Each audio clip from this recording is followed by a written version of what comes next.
Guhaye ikaze wowe dukurikira ku murongo w'Ubuzima TV1.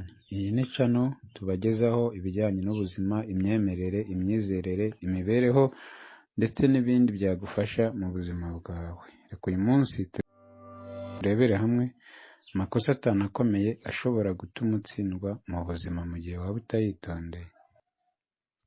Twagiye n'ikosa rya mbere, gutekereza ko ufite igihe gihagije. Guhora utekereza ko ufite igihe gihagije, guhora uvuga uti nzabikora ejo, icyo ni ikinyoma cyica inzozi zawe.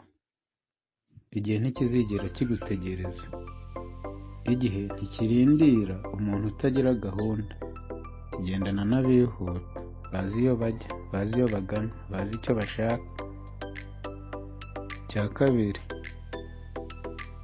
kuba wa muntu udafata ibyemezo. Kudafata icyemezo ni nko guhitamo gutsindwa. Abatsinda abafata ibyemezo nubwo baba batabyizeye 100%. Ugira umutima ushikamye wo gutangira.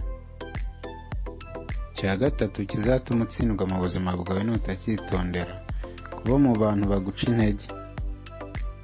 Inshuti mbi ni nk'ibuye mu nkweto zawe, ntuzigera utera intambwe na rimwe. Jya wirinda abantu baguca intege, abantu bagusuzugura, abantu bakubuza kugera ku nzozi zawe, abantu ujye ubagendera kure.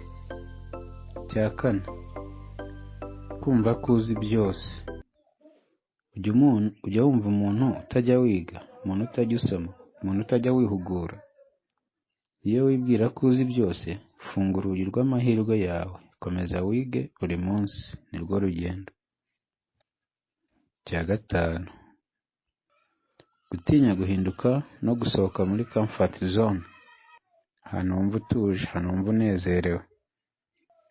Ubuzima bwiza buri hanze y'aho wumva wisanzuye. Niba ushaka impinduka, ugomba gutinyuka ugakora ibintu bitandukanye n'ibyo wari usanzwe ukora. Ngibyo rero ibintu uzitondera mu buzima. Ayo ni amakosa akomeye cyane, kuko iyo utayitondeye ashobora kuzatuma utsindwa mu buzima bwawe bwose, cyangwa se ugashiduka igihe cyarakurenganye. Burya igihe ni ikintu gikomeye cyane tugomba kwitondera. Nawe rero nimba ari ubwa mbere ugeze kuri iyi video, twagusaba udukandire subscribe, like cyangwa se comment mu byo twahinduramo. Urakoze cyane. Naho ubutaha mwibutse no gukora share kugira ngo yisangize abandi bantu. Hano tuzajya twigira ibintu byinshi cyane bitandukanye.